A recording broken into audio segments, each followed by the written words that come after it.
Trečias video apie Radiomaster MT12 pultą, kuriame yra HTX operacinė sistema ir Express LRS radio sistema. Visi video bus sudėti į grojaraštį, o grojaraščio nuorodą rasit aprašyme. Taip pat bus trumpas turinys, kad lengviau naviguoti video filmuke. Jį taip pat rasit aprašyme, o taip pat turinys yra atvaizduojamas video apačioj laiko juostoj.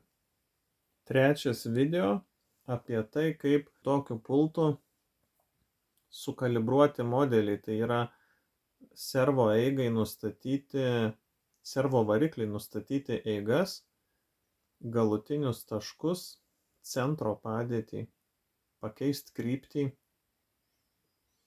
Tai mano modelis jau yra surištas, pultas su modeliu, naudoja tą pačią siejimo frazę.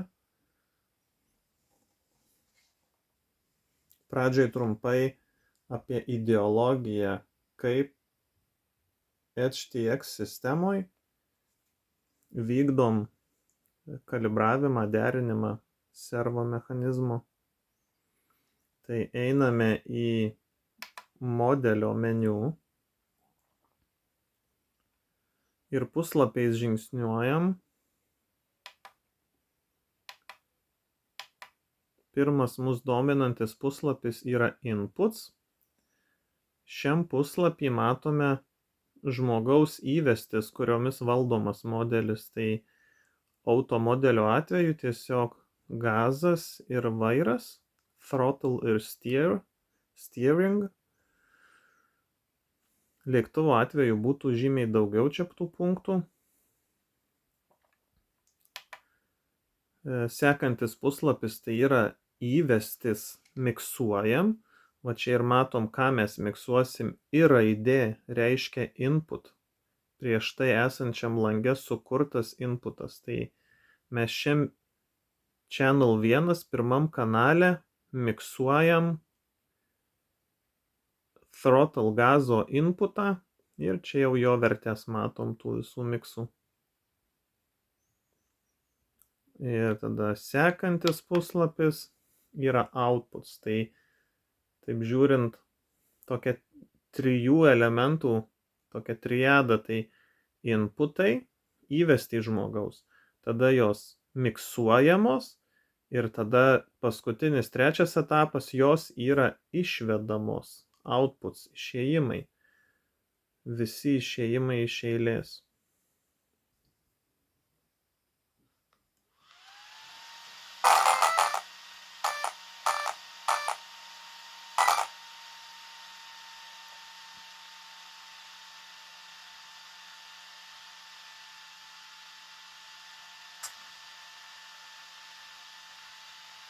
Nuolatinė raudona ant imtuvo reiškia jau susijungėm. Matėsi ir serva savo centrinę padėtį pasigavo. Tai pirma, nuo ko aš pradėsiu, tai pasitikrinsiu, ar važiuoklės eigos sutampa su servo maksimaliom eigom. Tai suku vairą ir žiūriu, kaip elgiasi ratai, ar jie dar juda, ir kaip elgiasi servo alkūnė, ar jie dar juda. O, matot, ratai jau nejuda, o serva dar laužia.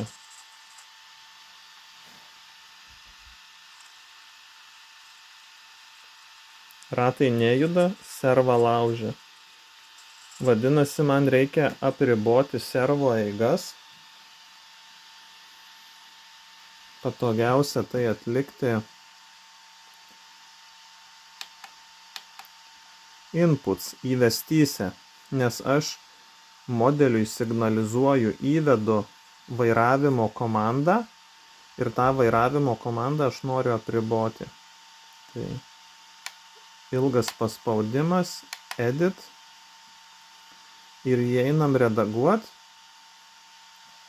ir keičiam, keisdami šį parametrą svorį. Analogiškai galim apie jį galvoti kaip apie procentus. 100% šiuo metu yra. Čia matosi kryžiukas vaikščioja, rodo, kaip aš einu kreive.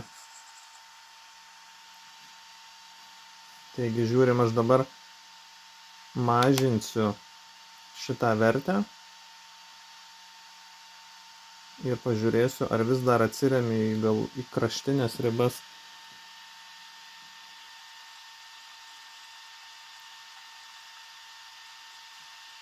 Matosi, kad servą aš dar galiu judint, o ratai nejuda.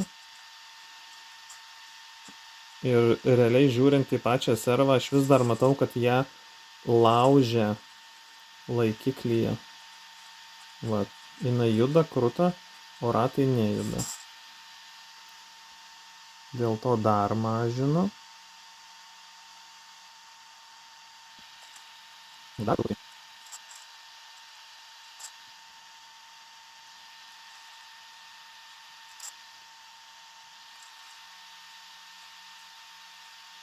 O panašiai dabar servo galutinis taškas sutampa su rato judesiu. Palieku 65, grįžtu. Ir tokiu būdu vairui pakeičiau maksimalias eigas. Simetriškai tiek į viršų, tiksliau, tiek į dešinę, tiek į kairę. Dabar pažiūriu, ar sutampa servo kryptis. Suku į dešinę, o suka į kairę. Reikia pakeisti servo kryptį. Servo kryptys reguliuojamos outputuose, tai yra servo išėjimuose. Ilgas paspaudimas, edit. Ir čia yra visi parametrai, kuriuos galiu keisti, kurie susiję su servo mechanizmu kanalo pirmo.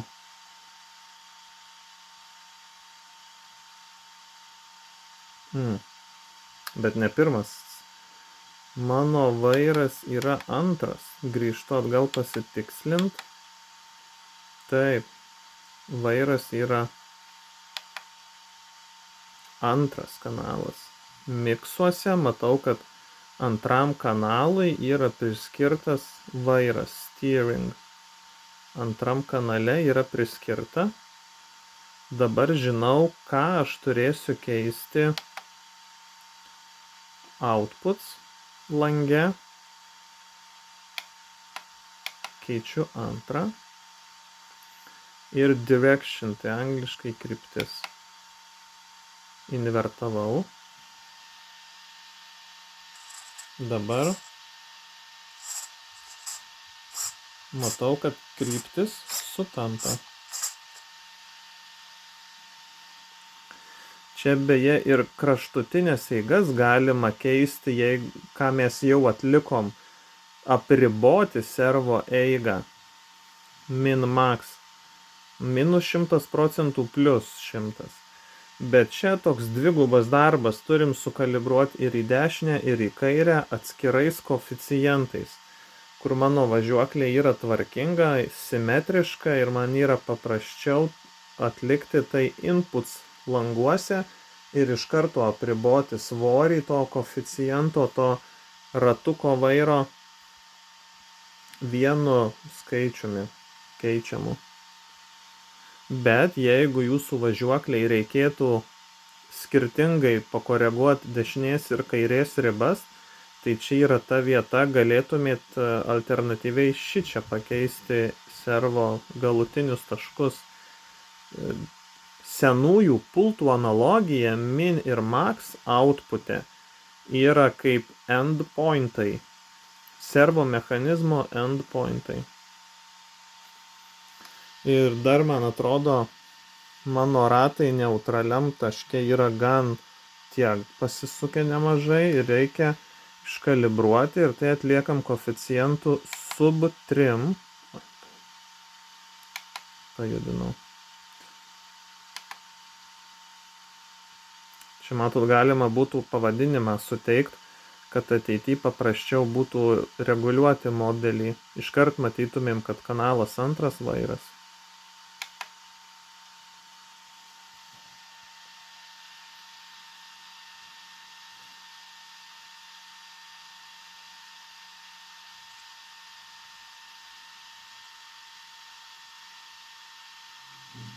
Nu, panašiai.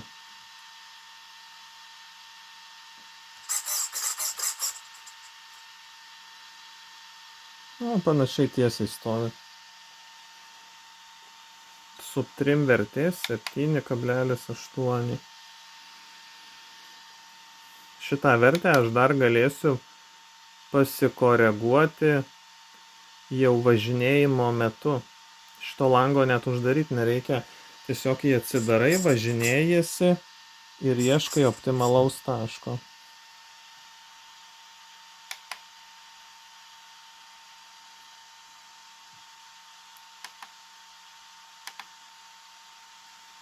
Štai kanalas antras, sub-trim -9, kryptis invertuota.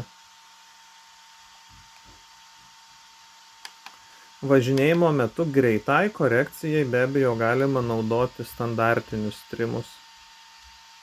T1, T4 ir 2 nenaudojami, kuriuos būtų galima priskirti kažkam dar, tarkim, jeigu modelis sudėtingesnis, kažkoks rock crawleris per akmenis, ten naudoja daugiau ašių, daugiau vairavimo servų, ten būtų galima įdarbinti ir šitus trimus.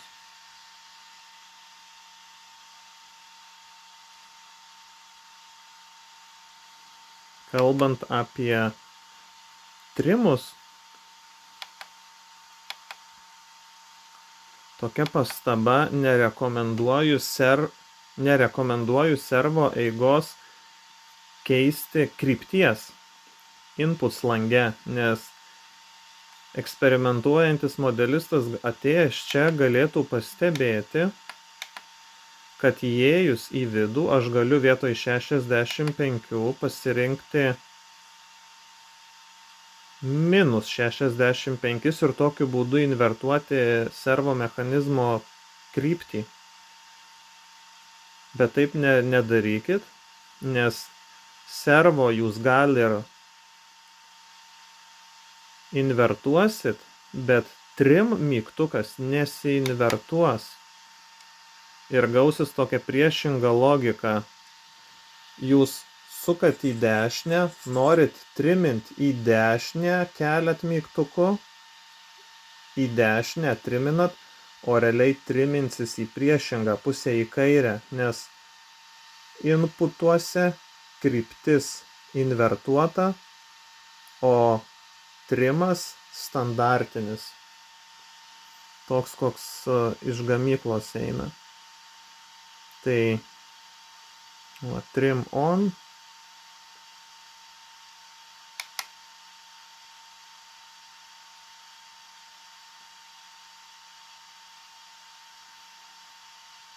Arba paliekat automatinį mygtuko priskyrimą, arba patys galit priskirti, kuris trim mygtukas. Čia jų yra 5. 1, 2, 3, 4 ir 5 yra šis. Paliekam dar trim mygtuką automatinį. Bet trumpai grįžtant prie idėjos, inputs lange yra patogu susimažinti servo eigą, jeigu važiuoklė yra simetriška ir abiem kryptim mes norim mažinti vienodai. Bet čia nerekomenduojama keisti krypties servo, nes jinai tada nebesutaps su trim mygtuku. O eigas, kryptis geriau keičiam